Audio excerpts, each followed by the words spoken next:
Hey everyone, we are live for our Sunday weekly warm-up, which is an opportunity where the Teach Better team goes live every single Sunday at 7 p.m. Central, 8 p.m. Eastern, exclusive in our private Facebook group. For those of you who are watching this live, you're already in the group, but if you have a friend that is trying to sneak their way in, they can just go to the top of their URL and type in teachbettergroup.com. It'll redirect them to that free private group. We have over 7,000 educators that love to live and breathe in this space and talk shop. And what we really, really value about tonight's conversation is that this Sunday weekly warm-up was specifically designed to be exclusive to our private group so you all could engage with each other in the comments. Obviously, the people on screen have a lot to share, a lot of resources, ideas, action steps, but you all are experts in the field as well. And so your comments will be able to be seen by everyone in this community. So feel free to engage with one another. As many of you know, just in case you have a friend or family member not in this group, we do restream this live stream Monday nights at the exact same time to the full network, which also includes converting it to a podcast episode of Teach Better Talk podcast. So everyone gets to engage. But to participate in the comments, you got to be in our private group. We'll be right back with an epic panel conversation where we are going to dive deep with these experts on new staff development and new staff retention. And we all know that's a hot topic right now. So throw your hellos and your welcomes in the comments, and we'll be right back.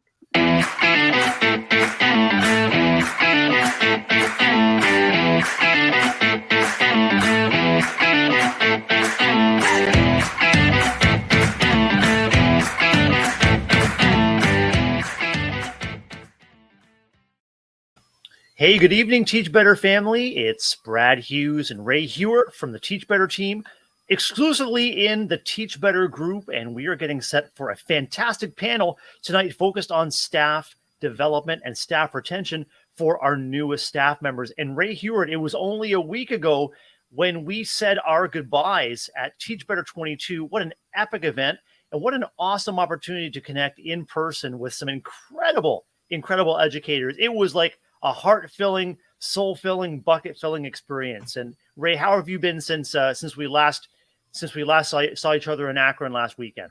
I had a great time at the Teach Better conference. Shout out to so many of you who were able to join us at Teach Better 22. Actually, Allison and Josh were there with us. Marcus, we missed you, but I feel like you were there in spirit, like you really were there. You just weren't physically there. Yeah. I wish I could have been there, but leading a school, we're in post-football season, so a little crazy. Totally crazy, but excited to have so many of you here. And Brad, I can't believe that we got this crew together for another epic panel. This is an incredible crew, and as you said, we had the opportunity, Allison, Joshua, you and I, to connect in person. And Dr. Marcus has been a real friend of the Teach Better team and Teach Better community, taking part in our 12-hour lives.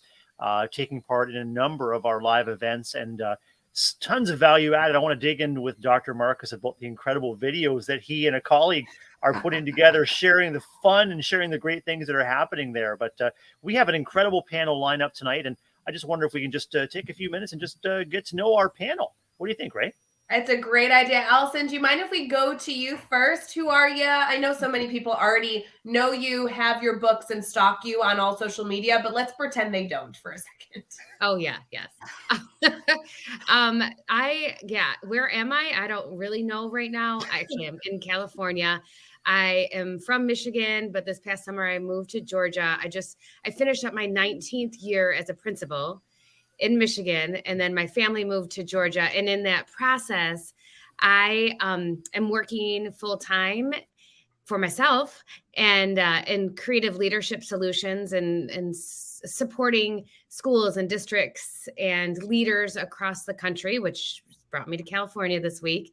And then also I am passionate about helping others discover the best in themselves. And that's through my work and my Serendipity EDU work. And then I did bring Leading the Whole Teacher, my newest book, to California with me. So just being able to support and uplift educators, spending 19 years as a school leader really allowed me the opportunity to learn so much about what it means to support teachers and to help them stay fulfilled and feel whole in school. So this is a topic that's close to my heart. We have so many new staff members in the schools I visit.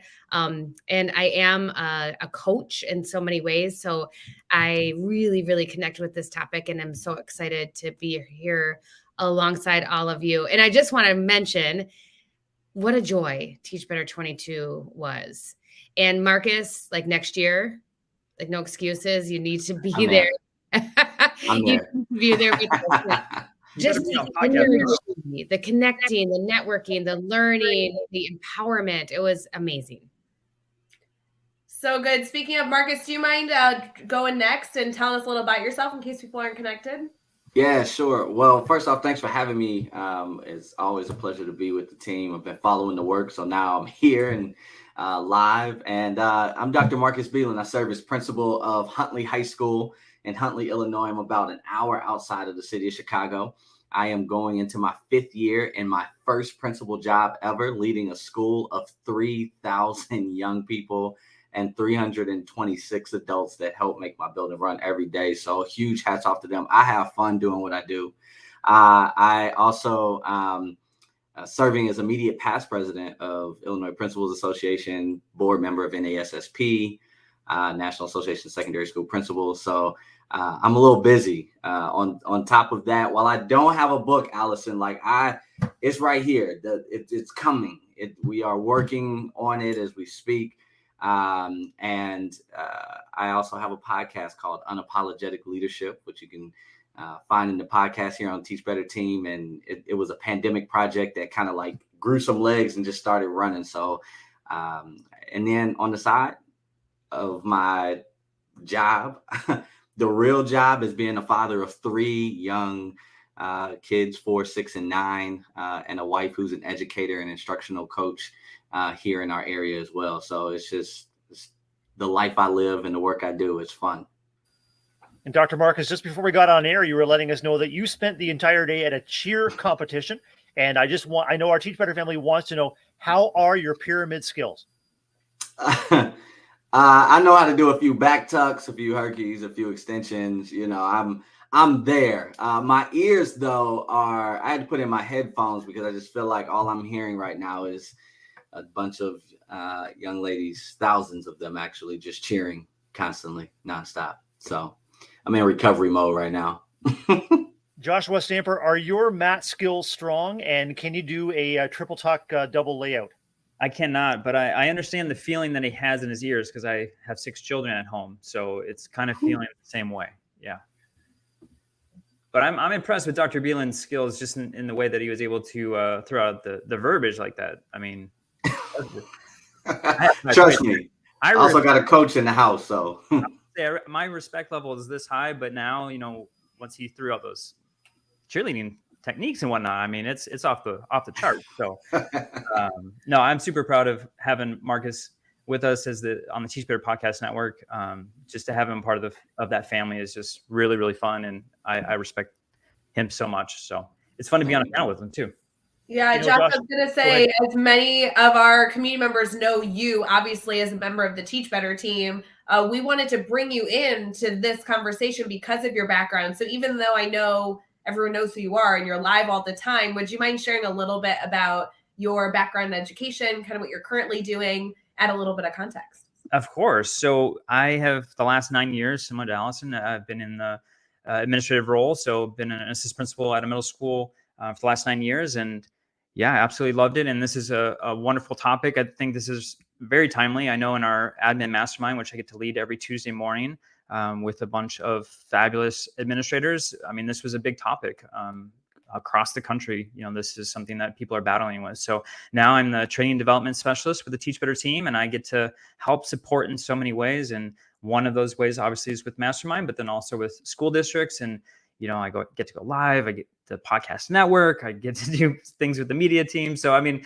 I have my hands in a lot of things with the Teach Better team, but I absolutely love it. I love my expanded role. And I just feel so fortunate not to only be on the team, but then to see everyone live at Teach Better 22, which was absolutely epic. It was such a phenomenal time with everyone. And it's fun to now be with you all. Ray, this is truly a team, panel discussion that everyone can cheer for and get behind. And we have representation from all grade levels, I'd say from K to 12. We've got school leaders, we've got consultants, we've got trainers, we've got broadcasters, writers. And Ray, when you think about our upcoming topic tonight and you reflect on your career in education and your continued contributions to Teach Better, what's coming to mind in terms of the needs and the fears right now for new staff and keeping people engaged with education? Yeah, I'm so excited to get into this discussion, Brad. And I think it's a phenomenal question. More than anything, I just love highlighting the fact that these panels were a idea that you brought to the team. And I couldn't be more excited that we brought a panel together to discuss this topic, because it's coming up everywhere that Teach Better is existing these days, whether we're in schools, whether we're live, whether we're doing strategic coaching or anything in between. We have educators, administrators, teachers, members of our academia levels are asking us about this topic. So Brad, I think I'm just very appreciative of you. Like I always say, I'm so appreciative you brought this idea to the team to do these panels. And I think we should dive into this concept, because I know people are eager to get some ideas, some action steps of how we can be better with new staff development and retention. Are you ready to get started? I can't be more ready. Let's get going. Here we go.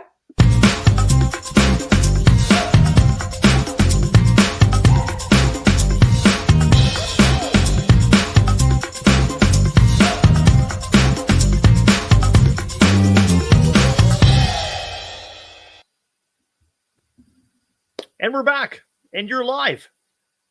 Exclusively in the teachbettergroup.com on Facebook with Joshua Stamper, Allison Apsey, Dr. Marcus Beelan, Ray Hughart, and I'm Brad Hughes from the Teach Better team, and we're diving into conversation tonight around a topic that is near and dear to all of us and near and dear to the very heart and soul and future of schools and education, and that is how to retain and attract new educators into the field and to keep them sustained, active, engaged, happy, and joyful in their work. And Ray, I know the pandemic, as we continue to work our way through, absolutely revealed the stresses and the strains on educators of all kinds, especially educators new to the role, where a new education system was being built from the ground up, incredible challenges to take on, and maybe just not enough resources and not enough support to go around is leading to what some are calling the great resignation, not only in education, but in other workplaces, other walks of life. Ray, what's coming to mind for you in terms of how much education has changed or shifted and what that might mean for the new teacher or educator getting started? Yeah, I'd love to hear our community's thoughts on what's leading to the need for this topic to be so prevalent. I think for me, it's just that I continue to hear educators share their exhaustion and continue to share their frustration with lack of support, which I really truly feel is not because we have leadership that don't care. I think that we need to continue to find our ways to be efficient, effective, to scale the work that's being done in schools. And that's not easy to teach a new member of our staff, a new member of our teaching community. So Marcus, I'd actually love to start with you. When we reached out and said, hey, would you speak on a panel about new staff development and retention, do you feel like you have a one fix wonder, or is this a building block of a lot of things that you'd love to dive into?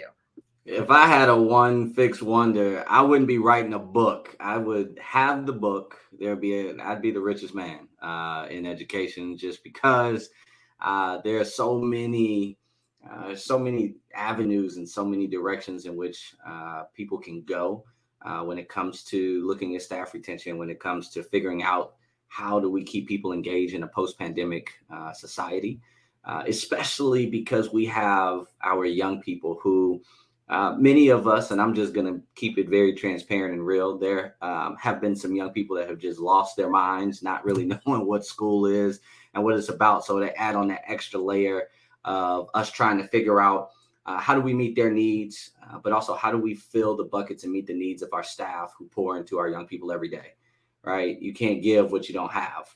And so when our staff needs to be connected, and when we need to figure out ways to fill the gaps and the voids in which we have, because I will tell you, there's a lot of people still hiring for this current school year right now. I know I am. I just interviewed a student teacher who hadn't even graduated yet, but will in December, and I already have a role for him, so I know it exists. And if, like I said, if there was a silver bullet or the key answer, I think many of us would pay great dividends in order to make that happen. So let's dive into that a bit. Allison and Josh, I'd love you to jump in as well. If we kind of paint the picture of, you have a brand new teacher this year, it's October. Let's say that they started new in your community this last August, and maybe they've taught before, maybe this is their first year out of college, they just graduated. You know the types of struggles that they're currently going through. Where do you even begin? Maybe that's the first step, because we're all about action steps here. So yes, there are a lot of different hurdles to solve, but what do you think is the first step to supporting that educator? I mean, Josh, I'll jump in. I think walking into their classroom and asking them, like, what's the biggest challenge you're facing right now? What does support look like to you right now? So asking those questions, not how are you? Don't ask that question, but ask a more specific question that's going to elicit some feedback that could then turn into support and action steps. But one of the things that I see across the country is that many states require mentor programs, and many school districts have mentor programs, but they're on paper and they're more of like a face value kind of program rather than really pouring into mentors and supporting mentors and understanding, like, what does that look like? What does support look like? How can you help a new teacher who feels like there's so many problems and they're so huge, and then take those problems and whittle them down into manageable size so that we can move forward and take action? So I guess one action step is ask, and then another is really reevaluate the mentor program that you have and how we can make that what it needs to be in order to help new teachers be successful and help us retain new teachers.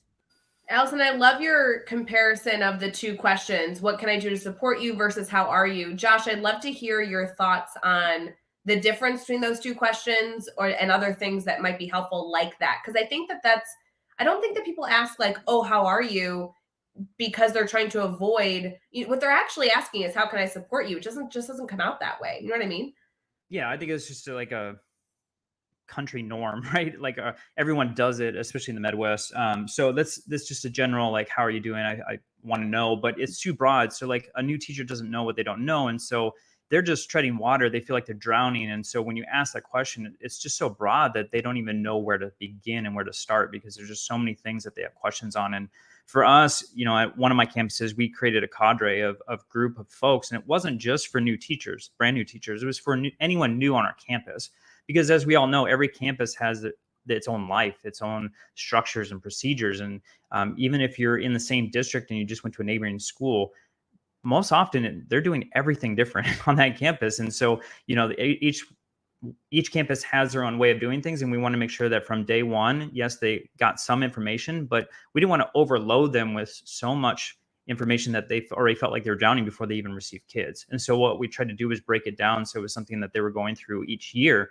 And then once that group went through the first year of that, then we started to think, okay, do we need to stop there? Or is this something that we need to continue, so that this is just building a culture of things and of values that we need to enhance in our classrooms? And that way, everyone that comes into our system is hearing the same thing over and over again. And then also that group is another support, right? I think Allison made a great point that mentorship is something that districts check off on a box. And that typically is what that is, right? I assign you a person. You don't know them. You may not even teach the same subject matter, but you are a mentor. Well, what does that really mean? So it was more about being intentional about making relationships, making them stronger, and something where it was a resource that they could go to throughout the school year. Josh, in that system, did you have success tailoring the agenda or tailoring the support that mentors were providing to actually what the new teachers and new educators were craving? rather than maybe shifting focus to state standards or simply how to teach, or the mechanics of teaching? How did you center the needs of new educators in that process? Yeah, I think the new educators specifically loved it because they just wanted information and they wanted a safe space to be able to ask questions, because unfortunately they feel like they don't know what's going on and they don't want to look weak or incompetent. And so typically they don't ask questions in a larger group. And so this gave them a safe space to be able to ask any question that they had available. But then also as an administrative staff, then we were able to then hit the agenda of what we thought was important on our campus, because we were different. We wanted to make a difference in classrooms. We wanted to be engaging. We wanted them to have flexible seating. We wanted to do all these initiatives that we felt were extremely valuable, that may not be something that they may hear from the district, but we got to tailor it to the way that we wanted to see our classrooms run. And classroom management, I think Dr. Beelan talked about that right now. Like, a lot of times students, when they're going through the campus in those classes, they're not getting a whole lot of information about how to manage a classroom. They're learning how to implement the curriculum. So when they get to the classroom, that's a whole new world. And a lot of times you can't learn that until you get that experience. And so we did try to work with classroom management, social emotional learning, trauma-informed care, restorative practices. All of those things were also implemented in these cadres.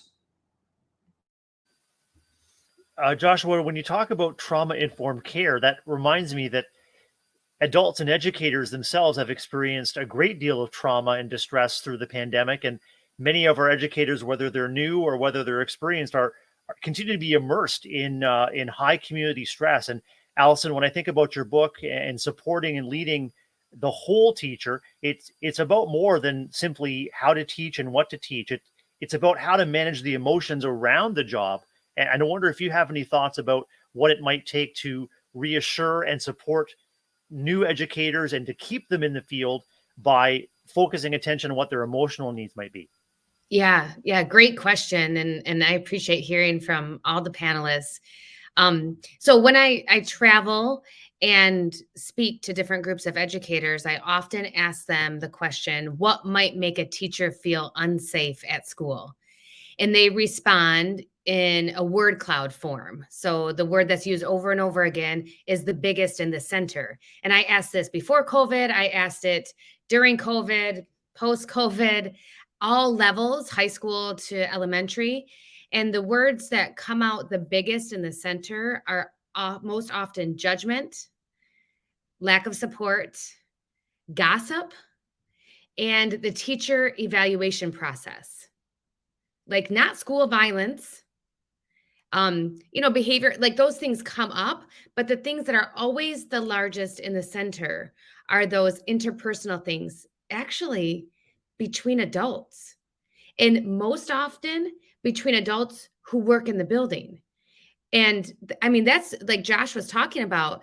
New teachers don't want to ask questions because they don't want to be judged. They're worried about being judged. So developing an environment that is full of trust, where taking risks and failure is part of the norm and expected, and that we're all transparent with our vulnerabilities, because we all have them. Even your school leaders have them, and we have things that are strengths and things that we're working on improving, and making that more of the norm, I think, can be a support in helping school be an emotionally safe place for our educators, especially our new teachers. I'd love to hear from anybody on our panel, kind of taking this concept a little further. Allison, I couldn't agree more and love this concept of really working on staff to staff relationships as a way to continue to enhance and better our new staff. How do we actually take that into an action step? I'm not sure who wants to jump in here on our panel, but what are some ideas, multiple ideas, I would hope, not just from one person, but from all, of ways we can actually go do that? Maybe as early as Wednesday morning, if we have a staff meeting this week, can we do something to get us headed in that direction? Yeah, so one of the things we've done this year was actually some teachers at the end of last year who came to me, and everybody had been to war and was beaten. We were all at the end of the school year, and we were like, all right, we can't have another year like this. And so there were some staff that came to me and wanted to start kind of a staff culture committee. We met a couple times over the summer just to talk about what are some of the things that work, how are these committees separate from some things that already exist? How do we not recreate that typical committee that only a few people who are very involved tend to gravitate towards? It's always the group of people who, the cliques and so forth that happen within schools. But how can we reach everyone? And one of the things is just being intentional and specific about what we do and when we do it. And so we created some staff communities amongst, we rolled out actually a new platform, a learning management system that we are creating a page specifically for all of our staff to live. It's kind of like the Facebook for inside the building, where people can post like, hey, need some suggestions on this, looking to do this or that, who has a great idea, tried this in my classroom. Because what I've also found out is that a lot of my staff who are doing some awesome things in the classroom are the ones that are like, oh, please don't post that on Twitter. Please don't put that out on Instagram. Like, they're shy because they don't want to share the great things, because they too are not the ones that want to be out in the forefront. Like, they're always doing the most. They don't want to be the topic of gossip of like, they're always doing the great things. Their classroom is always highlighted. So they tend to do things that are great for kids, but not be able to share them or things that are working within their classroom. So if we can create this space where they're not on the public stage, but they can still share within our school community, it's been great. Additionally, taking that a little bit further is, what are we doing intentionally outside of school? Not everything that we do has to fall within the confines of a staff lounge or a classroom or a particular hallway or department meeting. But what are things that we can do outside? And so we've done gatherings outside at different places, restaurants, or taking trips, or Top Golf, or something where people can bring family members too, right? We're all about family. And so allowing our staff to be able to just be each other outside of the workspace. Marcus, when you work at a campus as large as yours and you serve as many students and faculty as you do, how do you, as school leader, either on your own or as a team, make sure that our newest educators and staff members aren't lost in the shuffle? Yeah, so we utilize our mentoring program that we have within the building. Every staff member who comes in that's brand new to our building, not just new to education, come in and actually get linked up with someone either in their department or that will mostly impact the work that they do. Our instructional coaches have new staff meetings that happen once a month, where they connect with them and kind of let them know of some things that are taking place. But it's kind of like Allison said, when, intentionally walking in and having conversation to say, hey, what can I help you with? How are things going, in a way of like, look, don't tell me, hey, things are going great. No, my staff knows I hate that, because I know you're going to tell me what I want to hear. I need you to tell me what I need to hear.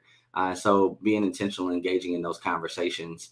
And I think that's the most important piece of this, right? Is having face-to-face, one-on-one conversations. I will never ask a staff member in an email like, hey, just stop by your classroom or walk by, just want to check in and see how you're doing. While that does go to some lengths of being intentional about checking in, having that face-to-face conversation, whether it be in the hallway, whether it be in passing, or just say, hey, I want to stop by and see your classroom. And at that point, engaging or leaving a sticky note like, hey, just touch base, let me know how I can support you. I think goes a long way. Allison or Josh, if you are aware of a staff member who is struggling, you know how vulnerable we are when we struggle, no matter how early or late we are to the profession or any walk of life. How can we as colleagues or school leaders create conditions where it's emotionally safe to reveal, hey, I'm struggling? Because no one wants to reveal that they are struggling. Everyone wants to put a strong face forward. They want to make sure that their school leaders know they're doing the very best they can. What does it take to create an emotionally safe community where even those that are struggling can seek the help that they need? Yeah, I think it's being intentional, like everyone was talking about, but doing it in a way that is not in front of other folks. So, the last couple of years, what I've done is created a spreadsheet of my staff, and it was specifically for me to walk into their classroom when it was just me and them, to ask them intentional questions about what's going on in their life. And it was not only what was going on the campus, but what beyond the campus, because as we know, so much is going on in the world.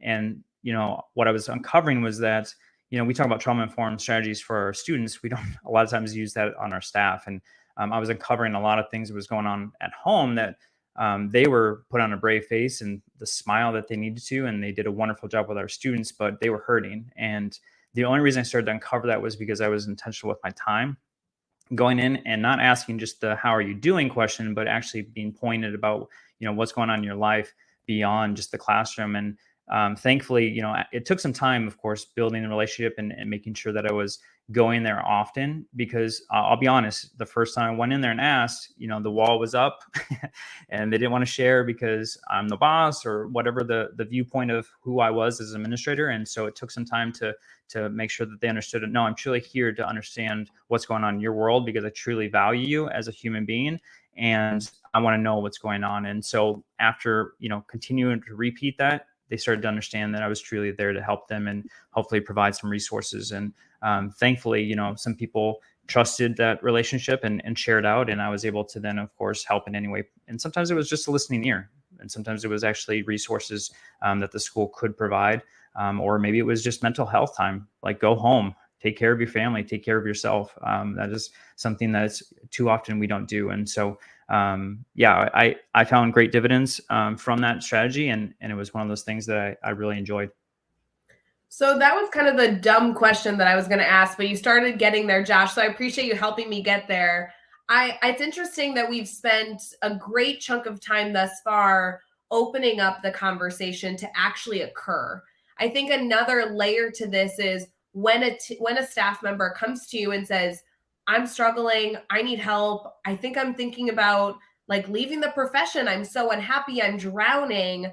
I think a lot of the stress that comes with this topic is then the leadership or the colleague, that whoever's confided in, not even knowing what to do to help. Yes, it's wonderful to listen. And if they just need a listening ear, then amen, that we have such wonderful people in this field that can just be supporters by listening and having empathy. But what are those other things? And maybe we can just brainstorm an oodles of them that way, just in case people have a list. But what are those things that we can actually do? Because the reality is that most of these issues are massive traumatic issues that aren't just going to be solved with a listening ear or a one conversation. Allison, I see you unmuted, so maybe we'll start with you.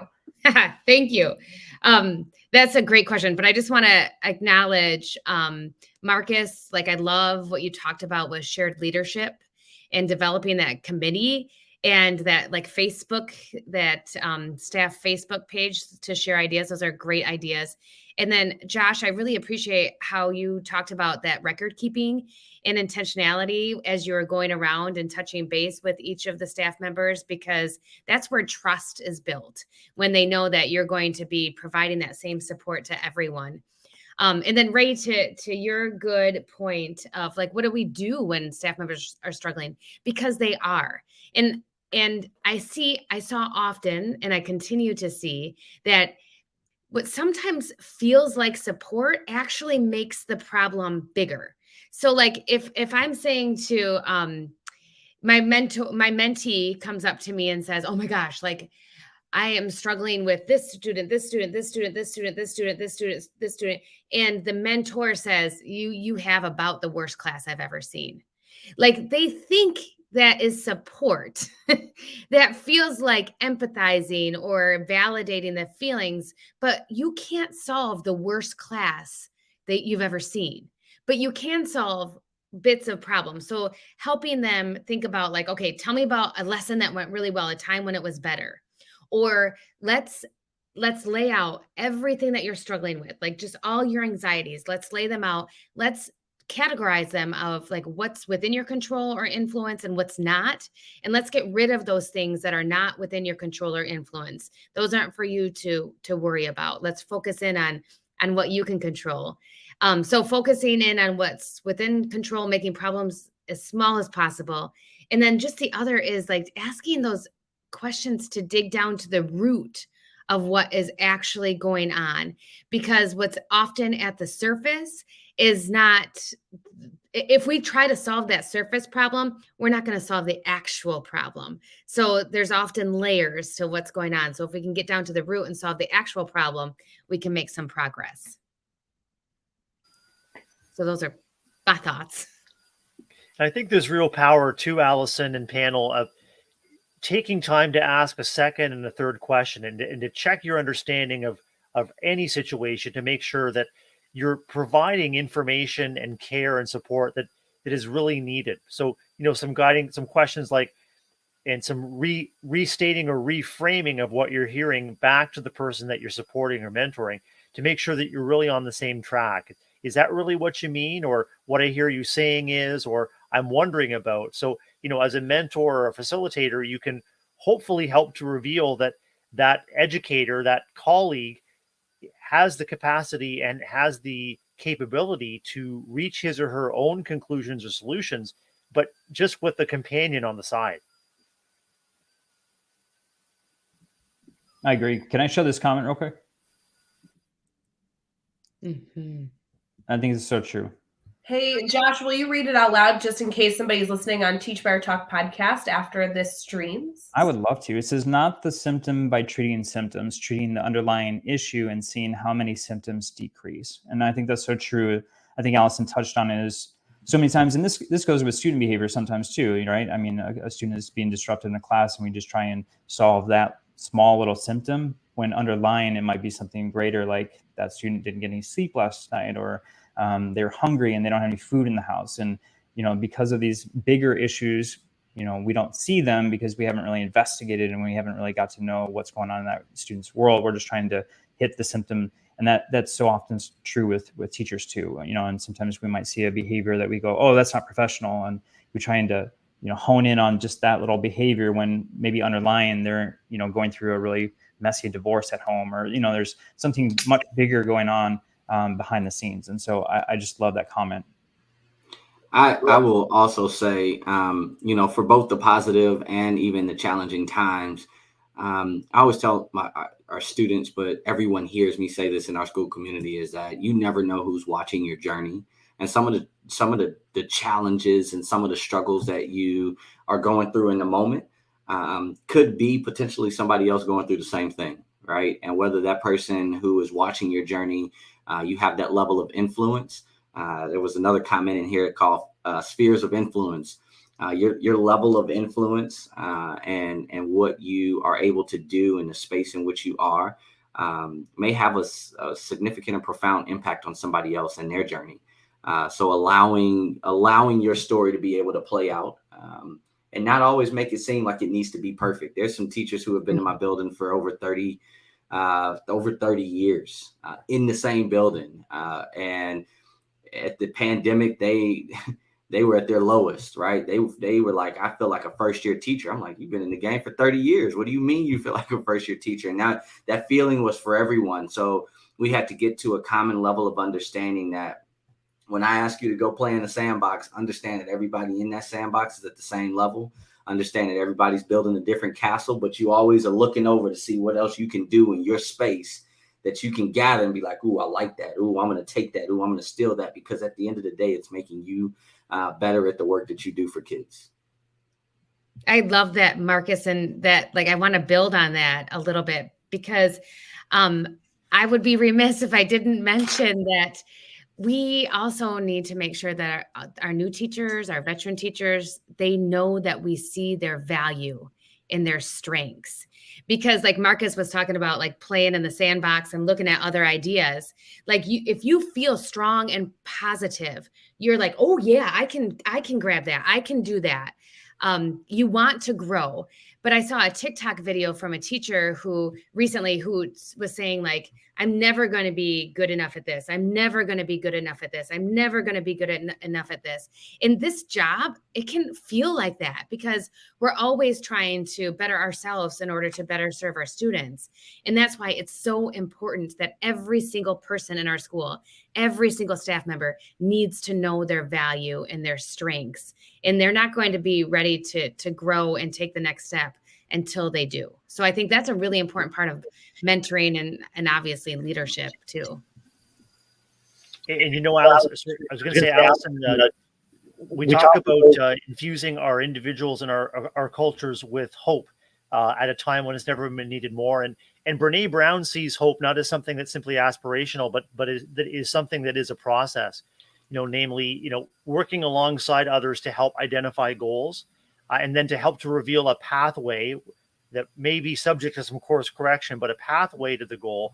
And finally, it's reinforcing that sense of efficacy, and that's where I see the role of mentors and colleagues and school leaders, and just coming alongside new educators and others that are newer to the role to, work through the goal setting and the pathways, but most importantly, reminding them that they can do it and they will do it with support. Maybe not on their own, but it's continuing to pour into their sense of, hopefully growing sense of efficacy, and learning through setbacks and mistakes that we're gonna stay on the path. But I wonder if any other panelists have some quick tips about how to bolster that efficacy for someone who might be feeling kind of low and kind of not on top of their game.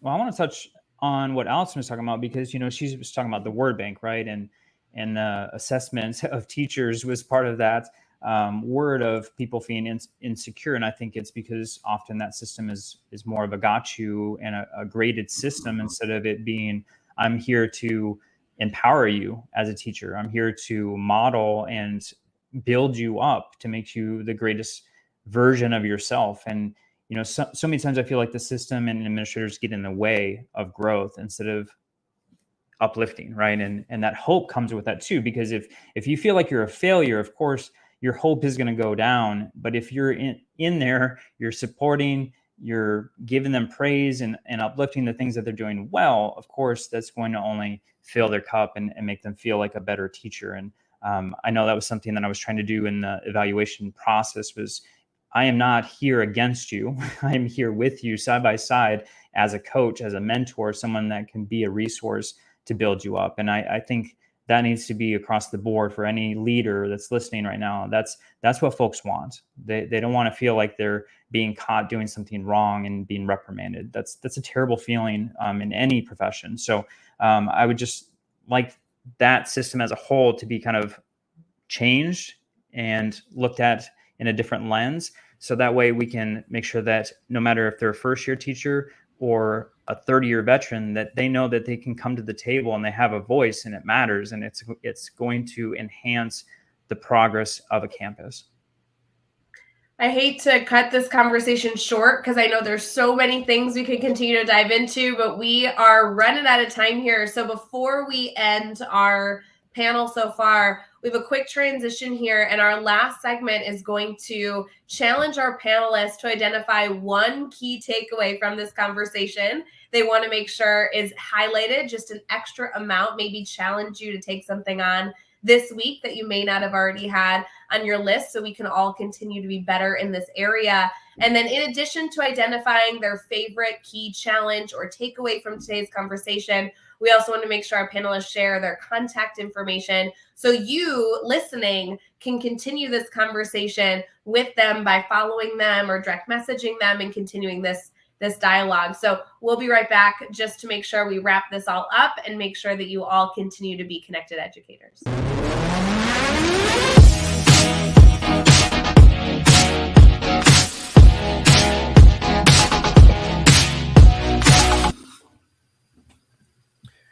You're back, and we're back to wrap up another incredible panel, Sunday weekly warm-up here, teachbettergroup.com. Brad Hughes and Ray Hughart from the Teach Better team, and we've been chatting new staff development and retention with the incredible Allison Apsey, Dr. Marcus Beelan, and Joshua Stamper. Tell us some of your takeaways. We start with Josh about, what are you leaving this conversation with, and what are you inspired to do differently or better tomorrow, and what do you think is coming up for you? Oh my goodness. I just want to highlight the appreciation piece, right? I mean, obviously people come to our campus every single day to give their very best. And I just want everyone to think about who can they give a little bit of gratitude to make sure that they feel appreciated for everything that they do on their campus. Obviously I need to do that with the Teach Better team because you all are fantastic. And I love all the support that you provide, not only to the team, but to the education community as a whole. But I think that's just something that, I always felt like I could be better at, and wanted to continue that conversation tonight and leave that with everyone to think about what systems do you have in place to make sure that you have, a whole campus full of folks that know that you appreciate them. Hey, Josh, before we move to Marcus to get his biggest takeaway, would you mind also sharing your best way to contact you? In case Of course. Yeah, well, on social media, you can see we're there, Joshua_Stamper on Twitter and Instagram, or if you want to reach out via email, joshua@teachbetter.com. Marcus, would you mind highlighting your biggest takeaway, and also don't forget ways to connect? Yeah, for sure. So we've mentioned it's a word that has come up multiple times in here, and that's being intentional. One of the things about being intentional is not just highlighting. We know that failure is a part of the process, but it's also highlighting the positives. Something that we have been very intentional within our school community. We've done a segment that we post every week called "What's Good in the Last 24." So really focusing on the last 24 hours. Like, there's something positive that has happened, and what is it? And for some kids, it's passing a test. For a teacher, they've had a great lesson that they planned, or that they teamed up with somebody with. And so we created a video to be able to post out there. But again, it's just being intentional about the work that we do, and the work that we do for kids. Because all of what we are talking about here directly impacts our young people. And so if we're not getting better ourselves, if we're not living and walking the walk and talking the talk, failing along the way, but also highlighting our successes, we can't be our best selves for our young people. So with that being said, I'm going to transition over to some way to contact. As you can see on the screen, or for those who are listening on Twitter, it's Marcus J. Beelan. On Instagram, it's actually Dr. Marcus Beelan. You can connect with me there at drmarcusbeelan.com. We'll have all of my contact information, or ways that we can connect. So I look forward to connecting with those who are listening. Allison, we'd love to hear your takeaway and contact information as well. I loved what I heard about shared leadership, in particular in supporting new staff and staff retention, because I have to tell you, Marcus can tell us, principals are exhausted also, and they are not poured into in the way that they deserve, typically from the district level, or they're middle managers, and it is hard. It's hard work. And so then to turn around and pour into your people when your cup is empty as a principal, you don't have that capacity. So sharing the wealth and creating a campus culture, like Marcus is talking about doing, and Joshua talked about doing it at his school, where everybody is looking for strengths in each other and supporting each other. There's that intentionality about how we're making that happen, is crucial. So I'm just excited to have been a part of this conversation. I hope that I feel uplifted. I was a little tired from travel today, and I feel energized and ready to roll. But you can reach me at Allison Apsey on all the social medias. I even have a very cringy TikTok, according to my 15-year-old and 20-year-old sons. And I don't dance on it yet. And you can reach me at AllisonApsey.com or AllisonApsey@gmail.com if you'd like to email me. Brad, you have facilitated such a wonderful discussion. I love that you brought these panels to our Teach Better community. I would love to hear, Brad, if I put you on the spot, your major takeaway from this. I loved this discussion. What do you think is your major takeaway? Thanks, Ray. And my takeaway is that it's a community effort. It's about culture. It's about mutual support. And I often think of the advice that educators are given, where they're reminded that kids don't care how much you know until they know how much you care. And I think that goes for every member of a learning community. It's putting caring first and keeping your radar scanning your environment, your hallways, your classrooms, your campus, for opportunities to connect and to dig a little deeper about what might be going on below the surface, to make sure that you've got a network of support. And rallying support for new educators and keeping that investment in our schools and our kids has never been more important, Ray. And I'm wondering what you're taking away from the conversation tonight. No, similar to so many things that you guys have already mentioned, I've loved the parallel between the things that we know are great for students, that we need to continue to bring those into our staff. So if you have a staff member that is struggling, it's just like our students that are struggling. We are really good problem solvers when it comes to our little humans that we teach. So how can we all continue to be reflective to know that those same strategies or similar approaches can get us just a little bit closer and reaching our staff a little bit better. So I want to thank everybody for being a part of this. Again, Brad Hughes, thank you especially for bringing panels to our community with this great idea that we love to do once a month with our Sunday weekly warm-up. Thank you for joining us, everyone here in the comments. And if you're catching this after the fact on Monday when it's streamed to our full community, maybe as a Teach Better Talk podcast episode, we want to encourage you to not only join the group, the free Facebook group, so you can be a part of the discussions live with us every Sunday, but also continue to join us week to week as we have great conversations with incredible educators every single week on Sunday nights at 8 p.m. Eastern.